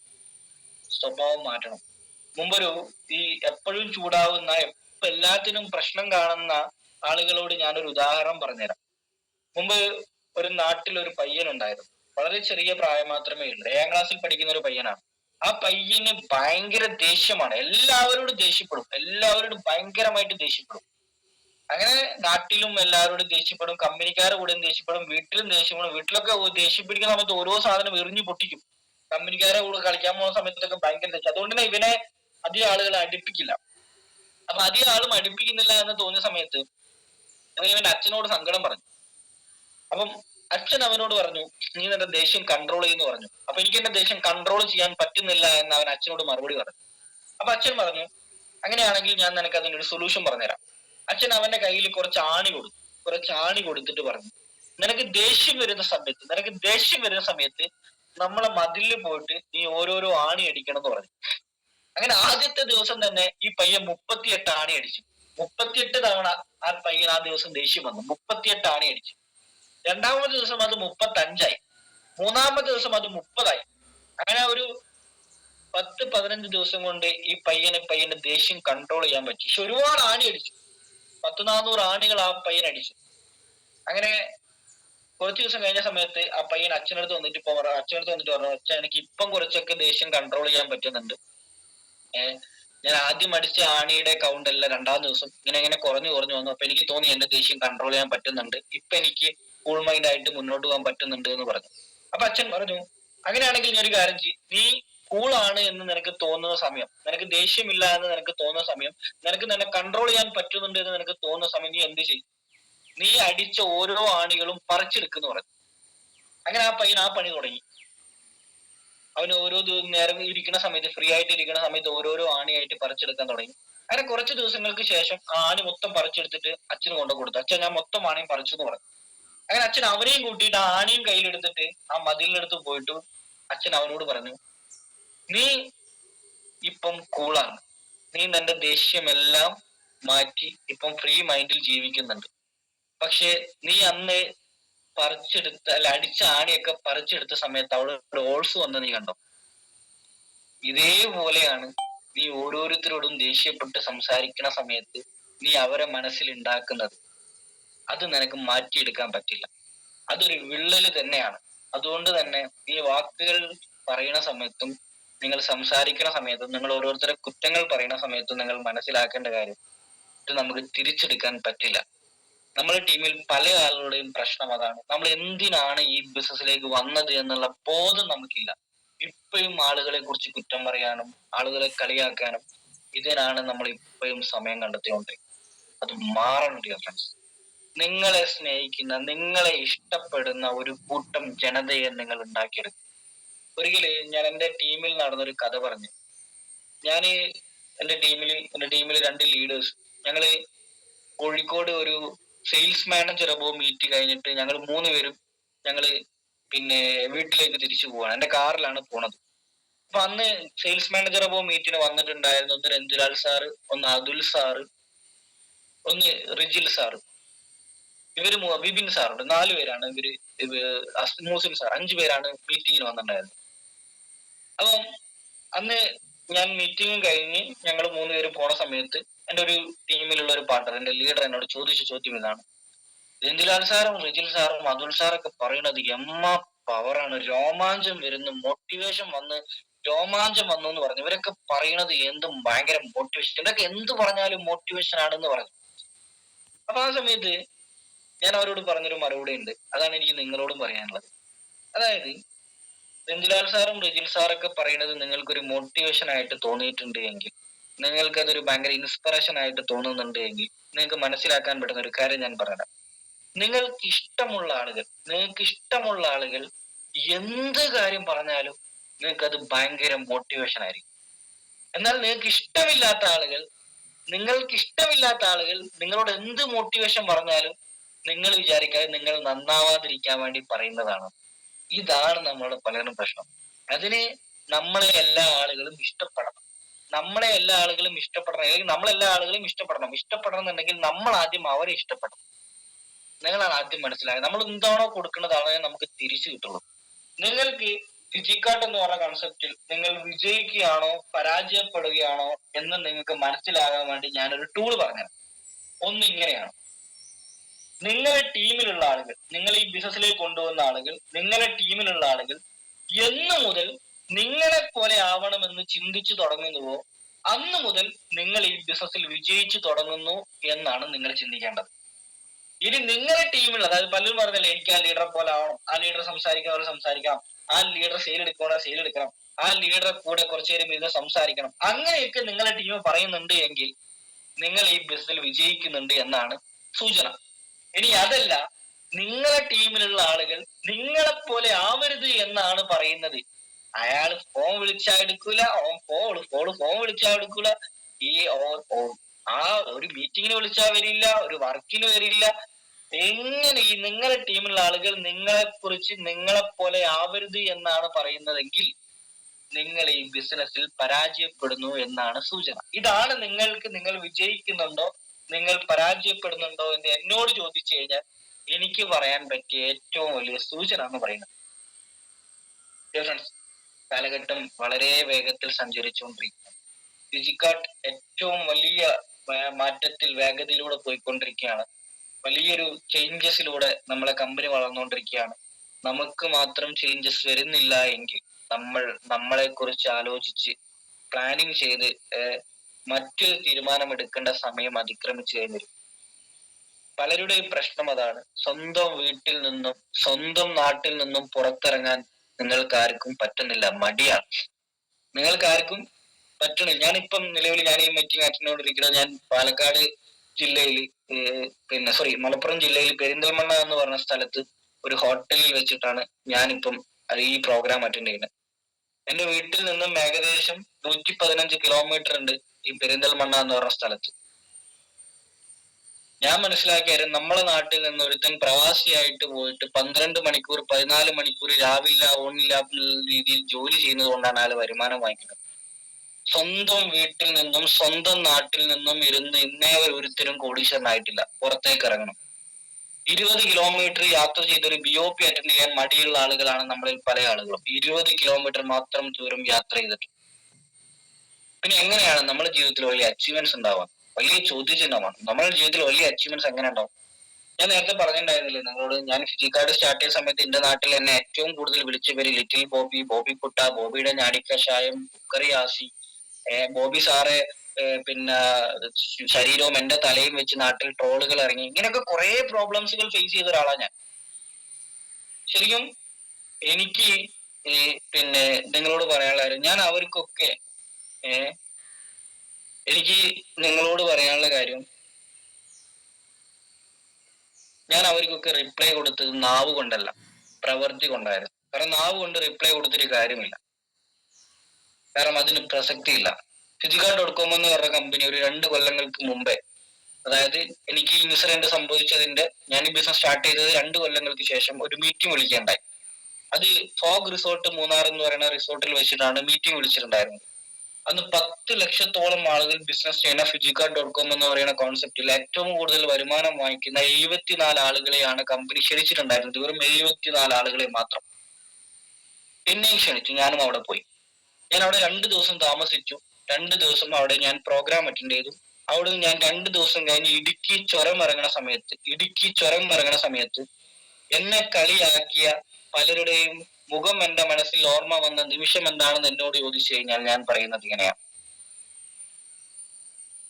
ഡിയർ ഫ്രണ്ട്സ്, 10 ലക്ഷം ആളുകൾ ബിസിനസ് ചെയ്യുന്ന ഫിജിക്കാർട്ട്.com എന്ന് പറയുന്ന കോൺസെപ്റ്റിൽ ഏറ്റവും കൂടുതൽ വരുമാനം വാങ്ങിക്കുന്ന 74 ആളുകളിൽ അന്നത്തെ ഏറ്റവും പ്രായം കുറഞ്ഞ 23 വയസ്സുകാരൻ ഞാനായിരുന്നു. ശരിക്കും അന്ന് എന്നെ കളിയാക്കിയ സമയത്ത് ഈ ബിസിനസ് വേണ്ട എന്ന് തീരുമാനിച്ചു കഴിഞ്ഞാൽ ഈ ലോകത്തിലെ ഏറ്റവും വലിയ മണ്ടൻ ആരാണെന്ന് വെച്ചാൽ അത് ഞാനാണെന്ന് ഞാൻ പറയും. കാരണം എന്റെ ക്വാളിഫിക്കേഷൻ വെച്ചിട്ട് എനിക്ക് ഒരു ചാൻസ് ഇല്ല ഒരു മാസം 9 ലക്ഷം രൂപ കറന്റ് വരുമാനം വാങ്ങിക്കാൻ പറ്റിയ ഓപ്പർച്യൂണിറ്റി. എന്റെ ക്വാളിഫിക്കേഷൻ വെച്ച് എനിക്ക് ഒരു ചാൻസ് ഇല്ല ഒരു ദിവസം 30,000 രൂപ വരുമാനം വാങ്ങിക്കാൻ പറ്റിയ ഓപ്പർച്യൂണിറ്റി. ലോകത്ത് ഏറ്റവും വലുത് നമുക്കറിയാം, സമാധാനം കിട്ടണമെന്നുണ്ടെങ്കിൽ പണം നമ്മളെ കയ്യിൽ വേണം. നിങ്ങളുടെ ജീവിതത്തിൽ നിങ്ങൾക്ക് ഒരു വിലയുമില്ലാത്ത സ്ഥലം എവിടെയാണെന്ന് എന്നോട് ചോദിച്ചു കഴിഞ്ഞാൽ, നിങ്ങളുടെ ജീവിതത്തിൽ നിങ്ങൾക്ക് ഒരു വിലയുമില്ലാത്ത സ്ഥലം ഏതാണെന്ന് എന്നോട് ചോദിച്ചു കഴിഞ്ഞാൽ ഞാൻ പറയും അത് നിങ്ങളുടെ വീടാണ്, നിങ്ങളുടെ സ്വന്തം നാടാണ്. കാരണം നിങ്ങൾ ഏറ്റവും കൂടുതൽ അവൈലബിൾ ആയിട്ടുള്ള സ്ഥലം അവിടെയാണ്. ഒരിക്കലും സിദ്ദീഖ് എന്ന് പറയുന്ന ഒരു നടന്റെ ഇന്റർവ്യൂ ഞാൻ കണ്ടു. സിദ്ദീഖ് എന്ന് പറയുന്ന നടൻ പറയുന്നത് ഇങ്ങനെയാണ്: എന്റെ ജീവിതത്തിൽ എനിക്ക് ഏറ്റവും കൂടുതൽ സമാധാനം കിട്ടുന്ന സ്ഥലം അതെന്റെ വീടാണെന്നാണ് സിദ്ദീഖ് പറയുന്നത്. എന്റെ ജീവിതത്തിൽ എനിക്ക് ഏറ്റവും കൂടുതൽ സമാധാനം കിട്ടുന്ന സ്ഥലം അതെന്റെ സ്വന്തം വീടാണ്. സിദ്ദീഖ് വലിയൊരു ബിസിനസ്മാൻ ആണ്, നല്ലൊരു പൊളിഷ്യനാണ്, അത്യാവശ്യം ആസ്തിയുള്ള മനുഷ്യനാണ്, ഒരു നല്ല നടനാണ്. അപ്പൊ അദ്ദേഹം പറയുന്നത്, എനിക്ക് എന്റെ ജീവിതത്തിൽ ഏറ്റവും കൂടുതൽ സമാധാനം കിട്ടുന്ന സ്ഥലം സ്വന്തം വീടാണെന്നാണ് അദ്ദേഹം പറയുന്നത്. ഞാൻ ഈ അടുത്തായിട്ട് എന്റെ നാട്ടിൽ എന്റെ ഒരു കമ്പനിക്കാരന്റെ പെങ്ങളെ കല്യാണത്തിന് പോയി. ആ സമയത്ത് എന്റെ കൂടെ എന്റെ ഒരു കമ്പനിക്കാരൻ എന്റെ കാറിൽ വരുന്നുണ്ടായിരുന്നു. ഞങ്ങൾ ഒരുമിച്ചാണ് ഇങ്ങനെ കല്യാണത്തിന് പോണത്. കല്യാണം കഴിഞ്ഞ് തിരിച്ചു വരുന്ന സമയത്ത് ഞങ്ങൾ ഒരുമിച്ചാണ് വരുന്നത്. തിരിച്ചു വരുന്ന സമയത്ത് എന്റെ കമ്പനിക്കാരൻ എന്നോട് പറഞ്ഞു, ഈ വീട്ടിൽ പോകാനേ തോന്നുന്നില്ല, മറ്റന്നാൾ 1-ാം തീയതിയാണ്, ബജാജിന്റെ അടവുണ്ട്, കുറിയുണ്ട്, വീട്ടിലെ ലോൺ ഉണ്ട്, ഇതൊന്നും ശരിയായിട്ടില്ല, ഒരു സമാധാനം ഇല്ല വീട്ടിൽ നിന്നാണ് അച്ഛനും അമ്മയും പറയലോട് പറയലാണ്, ഒരു സമാധാനം ഇല്ല, വീട്ടിൽ ഇപ്പൊ എങ്ങനെ പോ, ഞാൻ നിന്ന് എന്റെ വീട്ടിൽ കിടന്നോട്ടെ എന്ന് എന്നോട് ചോദിച്ചു. ശരിക്കും എനിക്ക് അവിടുന്ന് മനസ്സിലായത് 2 കാറ്റഗറീസ് ആയിട്ടുള്ള മനുഷ്യന്മാരാണ്. 2 കാറ്റഗറി. ഞാൻ മനസ്സിലാക്കുന്ന കാര്യം ഇങ്ങനെയാണ്, ആ ഇൻസിഡന്റോട് കൂടി ഞാൻ മനസ്സിലാക്കിയ കാര്യം ഇങ്ങനെയാണ്. കയ്യിൽ പൈസ ഉള്ളവന് ലോകത്ത് ഏറ്റവും കൂടുതൽ സമാധാനം കിട്ടുന്നത് അത് സ്വന്തം വീട്ടിലാണ്. എന്നാൽ കയ്യിൽ പൈസ ഇല്ലാത്തവന് ലോകത്ത് ഒരു സമാധാനം ഇല്ലാത്ത സ്ഥലം അതും സ്വന്തം വീടാണ്. കയ്യിൽ പൈസ ഉള്ളവന് മാത്രമാണ് ലോകത്ത് വിലയുള്ളൂ എന്ന് മനുഷ്യനെ മനസ്സിലായത് ജീവിതം തുടങ്ങിയ മുതലേ മനസ്സിലായ കാര്യമാണ്. നിങ്ങൾ അത് ആദ്യം മനസ്സിലാക്കുക ഡിയർ ഫ്രണ്ട്സ്. നിങ്ങൾ മനസ്സിലാക്കേണ്ട സമയം അത് എനിക്ക് തോന്നുന്നു ഓപ്പണായിട്ട് പറയുകയാണെങ്കിൽ അത് അതിക്രമിച്ച് കഴിഞ്ഞിരിക്കും. ഇപ്പം പൈസന്റെ വില എന്നോട് ചോദിക്കുകയാണെങ്കിൽ ഞാൻ പറയുന്ന കാര്യം ഇത്രേ ഉള്ളൂ. സിമ്പിൾ ആയിട്ട് ഉദാഹരണം പറയാം. നിങ്ങൾക്ക് ഇഷ്ടമുള്ള ഒരു ഹോട്ടലിൽ പോയിട്ട് ഏറ്റവും നല്ലൊരു ഹോട്ടലിൽ തന്നെ നിങ്ങൾ ടൗണിൽ പോയിട്ട് നിങ്ങളൊരു ചിക്കൻ ബിരിയാണി ഓർഡർ ചെയ്യാം. എന്നിട്ട് നിങ്ങൾ അതിന്റെ ഫോട്ടോ എടുത്തിട്ട്, നിങ്ങൾ കഴിക്കുന്ന ഫോട്ടോ എടുത്ത് നിങ്ങൾ സ്റ്റാറ്റസ് വെക്കുക. നിങ്ങൾ സ്റ്റാറ്റസ് വെച്ച് കഴിഞ്ഞാൽ നിങ്ങൾക്ക് അതിന് വരുന്ന റിപ്ലൈ എന്തൊക്കെയായിരിക്കും? ഞാൻ പറഞ്ഞുതരാം. 1, ഉളുപ്പില്ലടാ തിന്നുന്ന ഫോട്ടോ സ്റ്റാറ്റസ് വെക്കാൻ, അല്ലെങ്കിൽ ഉളുപ്പില്ലടി തിന്നുന്ന ഫോട്ടോ സ്റ്റാറ്റസ് വെക്കാൻ. 2ാമത് നിങ്ങൾക്ക് വരുന്ന റിപ്ലൈ, നമ്മളെയൊക്കെ കൂട്ടാണ്ട് ഫുഡ് കഴിക്കാൻ പോയി. ഇതൊക്കെയാണ് നമുക്ക് വരുന്ന റിപ്ലൈ. നമ്മൾ കഴിക്കുന്നത് ചിക്കൻ ബിരിയാണിയാണ്, നാട്ടിലെ ഏറ്റവും നല്ല ഹോട്ടലിൽ നിന്നാണ് നമ്മൾ എന്ത് കഴിക്കുന്നത്, ഫുഡ് കഴിക്കുന്നത്. ഓക്കെ. ഇനി ഇന്ന് രാവിലെ മുകേഷ് അംബാനി പഴങ്കഞ്ഞി കുടിക്കുന്ന ഒരു ഫോട്ടോ ഇൻസ്റ്റഗ്രാമിൽ പോസ്റ്റ് ചെയ്തു, സോഷ്യൽ മീഡിയയിൽ പോസ്റ്റ് ചെയ്തു. വാർത്താ സമ്മേളനമായി. നമ്മളെ നാട്ടിൽ ഏറ്റവും കൂടുതൽ ഫേമസ് ആവാൻ പോകുന്ന ഇന്നത്തെ വാർത്ത, മുകേഷ് അംബാനി രാവിലെ കുടിക്കുന്നത് കഞ്ഞി. അല്ലേ? മുകേഷ് അംബാനി കുടിക്കുന്നത് കഞ്ഞിയാണ്, നമ്മൾ തിന്നത് ചിക്കൻ ബിരിയാണിയാണ്. എന്തുകൊണ്ട് അത് വാർത്തയായി? അയാളെ കയ്യിൽ പണമുണ്ട്, അയാളെ കയ്യിൽ പൈസ ഉണ്ട്, അയാൾക്ക് നാട്ടിൽ വിലയുണ്ട്. ഇനി അടുത്തായിട്ട് ഞാൻ കണ്ടൊരു സാധനമായിരുന്നു ഫുട്ബോൾ ഇതിഹാസം ലയണൽ മെസ്സി ബൂട്ട് തുടക്കുന്ന ഒരു ഫോട്ടോ. ഞാനൊക്കെ എത്രയോ പ്രാവശ്യം ഫുട്ബോൾ കളിച്ചിട്ട് എന്റെ ബൂട്ട് ഞാൻ ചളിയൊക്കെ തുടച്ചിട്ടുണ്ട്. ഇതൊന്നും ആരും അറിഞ്ഞിട്ടില്ല. കാരണം അയാളെ കയ്യിൽ പൈസ ഉണ്ട്, അയാൾക്ക് പ്രസക്തി ഉണ്ട്. 3ാമതായിട്ട് ഒരു സിമ്പിൾ ഉദാഹരണം പറയാം. ഫുട്ബോൾ ഇതിഹാസം സദിയോ മാനെ എന്ന് പറയുന്ന പ്ലെയർ അദ്ദേഹം ഉപയോഗിക്കുന്നത് പൊട്ടിയ മൊബൈൽ ഫോൺ ആണ് എന്ന് പറയും. നമ്മൾ ഈ മീറ്റിംഗിൽ ഇരിക്കുന്ന 100-ൽ 98% ആളുകളെയും ഫോൺ പൊട്ടിയതായിരിക്കും. ഇതൊന്നും എന്താ വാർത്തയാവാത്തത്? ഇതെന്താണ് ഒരു സ്ക്രീനിലും വരാത്തത്? നമ്മുടെ ജീവിതത്തിൽ നമുക്ക് പ്രസക്തി ഇല്ലാണ്. ലോകത്തെ ഏറ്റവും വലിയ ഫിനാൻഷ്യൽ ഫ്രീഡം എന്താണെന്ന് എന്നോട് ചോദിച്ചു കഴിഞ്ഞാൽ ഞാൻ പറയുന്നത്, നിങ്ങൾക്ക് ഇഷ്ടമുള്ള ഒരു ഹോട്ടലിൽ പോയി കഴിഞ്ഞാൽ അവിടുത്തെ മെനു കിട്ടിക്കഴിഞ്ഞാൽ വലത്തോട്ട് നോക്കാണ്ട് ഓർഡർ ചെയ്യാനുള്ള കപ്പാസിറ്റി വേണം. റേറ്റ് നോക്കാതെ ഓർഡർ ചെയ്യാനുള്ള കപ്പാസിറ്റി വേണം. നിങ്ങൾക്ക് ഇഷ്ടപ്പെട്ട ഒരു മാളിൽ പോയി കഴിഞ്ഞാൽ, ഇഷ്ടപ്പെട്ട ഒരു കോസ്റ്റ്യൂം കണ്ടു കഴിഞ്ഞാൽ പ്രൈസ് ടാഗ് നോക്കാതെ പർച്ചേസ് ചെയ്യാനുള്ള ഒരു കപ്പാസിറ്റി വേണം. അതിന് നിങ്ങളൊരു ബിസിനസ് മാൻ ആയിരിക്കണം. നമ്മളെ നാട്ടിൽ ഡെയിലി കൂലിക്ക് പോയിട്ട് ജീവിക്കുന്ന ആൾ ഒരിക്കലും അത് സാധ്യമായിട്ടുള്ള കാര്യമല്ല. ഡിയർ ഫ്രണ്ട്സ്, ജീവിതം വളരെ വേഗത്തിൽ സഞ്ചരിച്ചുകൊണ്ടിരിക്കുകയാണ്. 2024 നമ്മളൊക്കെ ഹാപ്പി ന്യൂ ഇയർ പറഞ്ഞില്ലേ? 9 മാസമായി. 9 മാസം കഴിഞ്ഞു, 10ാമത്തെ മാസം തുടങ്ങി. 3 മാസം കൂടി കഴിഞ്ഞാൽ 2025 ആയി. എന്ത് നമുക്ക് ചെയ്യാൻ പറ്റി? ബിസിനസ്സിലുണ്ട്, ഫിജിക്കാർഡിലുണ്ട്, യാഥാർത്ഥ്യം തന്നെ. പക്ഷെ എന്ത് ചെയ്യാൻ പറ്റി? എന്തൊക്കെ ചെയ്യാൻ പറ്റുമായിരുന്നു? നിങ്ങളെ എക്സ്ട്രീം ലെവൽ ചെയ്യാൻ ശ്രമിക്കും. ഈ ലോകത്ത് എത്ര കോടി ജനങ്ങളുണ്ട് എന്ന് അറിയോ? 800 കോടി മനുഷ്യരുണ്ട് ഈ ലോകത്ത്. 800 കോടി മനുഷ്യർ ജീവിക്കുന്ന ഈ ലോകത്ത് നിങ്ങളെ എത്ര പേർക്ക് അറിയാമെന്ന് നിങ്ങൾ എപ്പോഴെങ്കിലും ചിന്തിച്ചു നോക്കിയിട്ടുണ്ടോ? 800 കോടി മനുഷ്യർ ജീവിക്കുന്ന ഈ ലോകത്ത് നിങ്ങളെ എത്ര പേർക്കറിയാം? പോട്ടെ, 140 കോടി ജനങ്ങൾ ജീവിക്കുന്ന ഇന്ത്യയിൽ നിങ്ങളെ എത്ര പേർക്കറിയാം? അതും വിട്ടോ. 3.5 കോടി ജനങ്ങൾ ജീവിക്കുന്ന കേരളത്തിൽ നിങ്ങളെ എത്ര പേർക്കറിയാം? അതും അറിയില്ല. ഇനി വിട്ടോ, 30-40 ലക്ഷം ജനങ്ങൾ മാത്രം 30-40 ലക്ഷം ജനങ്ങൾ മാത്രം ജീവിക്കുന്ന നിങ്ങളെ ജില്ലയിൽ നിങ്ങൾ എത്ര പേർക്കറിയാം? അതും അറിയില്ല. ഞാൻ ഓപ്പൺ ആയിട്ട് ഒരു കാര്യം പറയട്ടെ, നിങ്ങളെ വാർഡിലുള്ള മുഴുവൻ ആളുകൾക്കും നിങ്ങളെ അറിയില്ല. ഇതാണ് യാഥാർത്ഥ്യം. നിങ്ങളെ വാർഡിൽ ഇപ്പോഴും ഒരാൾ വന്നിട്ട് നിങ്ങൾ അഡ്രസ് ചോദിച്ചു കഴിഞ്ഞാൽ അറിയാത്ത ആളുകൾ ഇപ്പോഴും നിങ്ങളെ നാട്ടിലുണ്ട്, നിങ്ങളെ വാർഡിലുണ്ട്. സന്തോഷ് ജോർജ് കുളങ്ങര പറഞ്ഞതുപോലെ ഒരു യാത്ര ചെയ്ത് ചെന്നിറങ്ങിയ ബസ് സ്റ്റോപ്പിൽ കിടന്നിറങ്ങി പിറ്റേ ദിവസം അടുത്ത ബസ്സിൽ കയറി പോകുന്നത് പോലെയാണ് നമ്മളിൽ പലരും ജീവിക്കുന്നത്.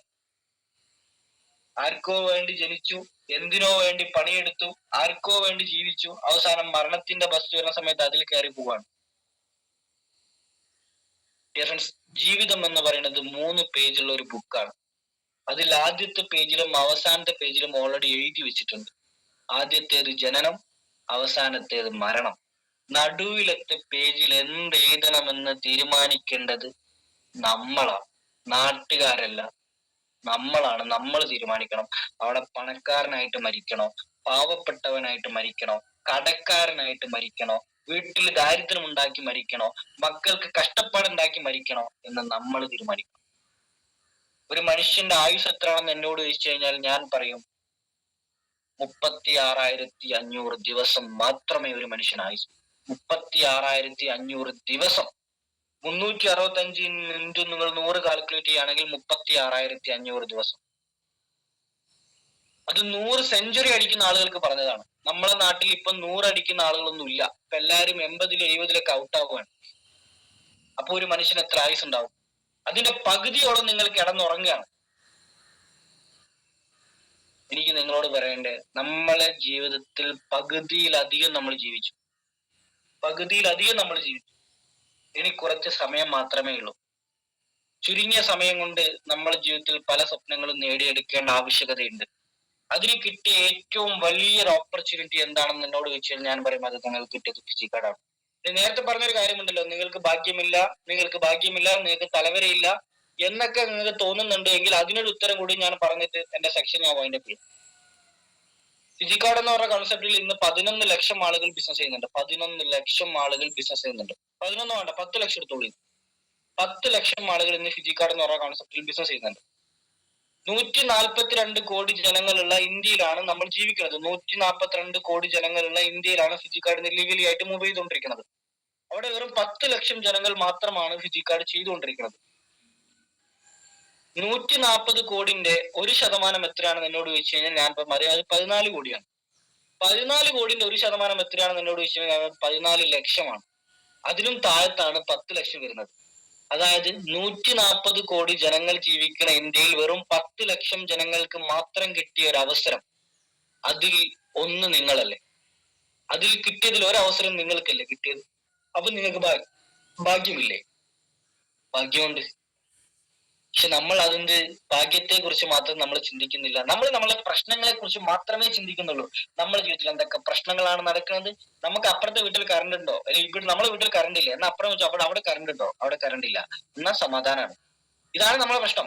നമ്മൾ വെറും മറ്റുള്ളവരെ പ്രശ്നം, നമ്മളെ നല്ലതിനേക്കാൾ നമ്മൾ കൂടുതൽ ചിന്തിച്ചുകൊണ്ടിരിക്കുന്നത് ബാക്കിയുള്ള ആളുകളുടെ പ്രശ്നങ്ങളെ കുറിച്ചാണ്.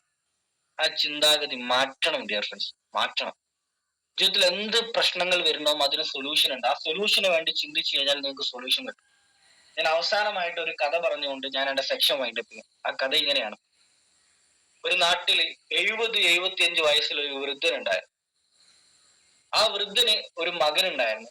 ആ വൃദ്ധന്റെ ഭാര്യ മരണപ്പെട്ടുപോയി. അതായത് മകന്റെ അമ്മ മരണപ്പെട്ടുപോയി. ഇവർ രണ്ടുപേരുമാണ് ജീവിച്ചുകൊണ്ടിരിക്കുന്നത്. ഇവര് കൃഷി ചെയ്തിട്ടാണ്, ഈ പൂള കൃഷി ചെയ്തിട്ടാണ് ഇവര്, കിഴങ്ങിന്റെ കൃഷി ഉണ്ടല്ലോ, കപ്പ കൃഷി ചെയ്തിട്ടാണ് ഇവർ ജീവിക്കുന്നത്. ഈ വർഷം കൃഷി ചെയ്യും, അടുത്ത വർഷം അതിന്റെ വിളവെടുക്കും, എന്നിട്ടാണ് അവര് ജീവിച്ചുകൊണ്ടിരിക്കുന്നത്. ഒരു മിനിറ്റ്, എന്റെ MB ഇപ്പൊ കംപ്ലീറ്റഡ് ആവും. ജാസ സാറേ,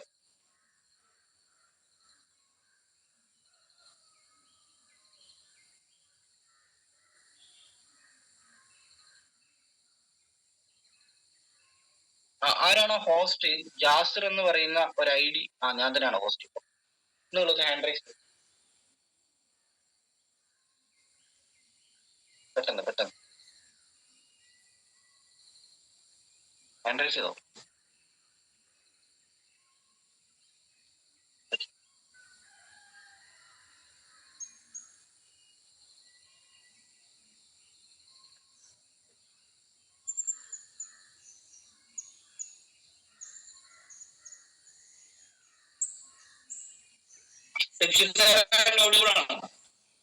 ഓഡിയോ ക്ലിയർ ആണ് സർ.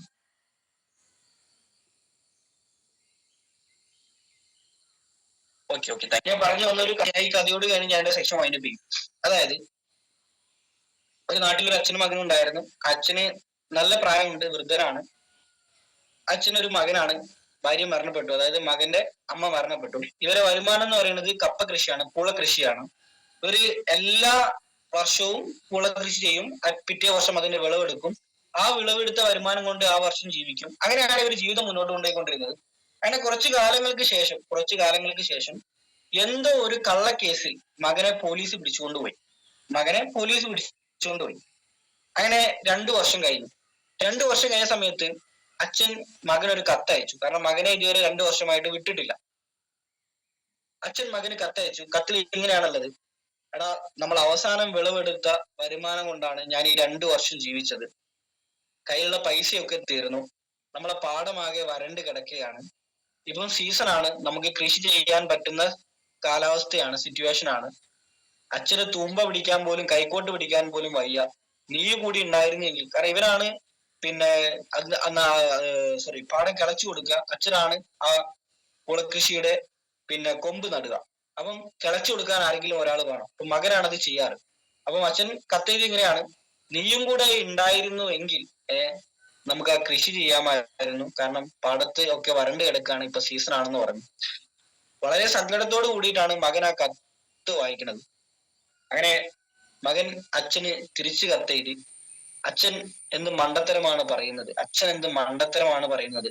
നമ്മളെ പാടത്തല്ലേ ഞാൻ മോഷ്ടിച്ച പണം ഞാൻ കുഴിച്ചിട്ടിട്ടുള്ളത്. അവിടെ കൃഷി ചെയ്തു കഴിഞ്ഞാൽ അതൊക്കെ ഇല്ലാതായി പോലെ, നമുക്ക് അവിടെ എന്തായാലും കൃഷി ചെയ്യാൻ പറ്റില്ല എന്ന് പറഞ്ഞിട്ട് അച്ഛന് മകൻ ഒരു കത്തെഴുതി. അതായത് മകൻ അച്ഛനൊരു കത്തെഴുതി. അങ്ങനെ പോലീസുകാരെ കയ്യിൽ കൊടുത്തിട്ട് അവർക്ക് അച്ഛന് കൊടുക്കാൻ വേണ്ടി പറഞ്ഞു.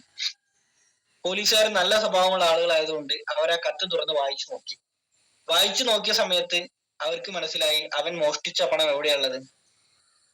പാടത്താണുള്ളത്. പോലീസുകാർ പിറ്റേ ദിവസം തന്നെ JCB എടുത്ത് പാടം മൊത്തം കിളച്ചു. രാവിലെ മുതൽ വൈകുന്നേരം വരെ പാടം മൊത്തം കിളച്ചിട്ടും പൈസ കിട്ടിയില്ല. നിരാശയോടുകൂടി പോലീസുകാർ തിരിച്ച് സ്റ്റേഷനിലേക്ക് വന്നു.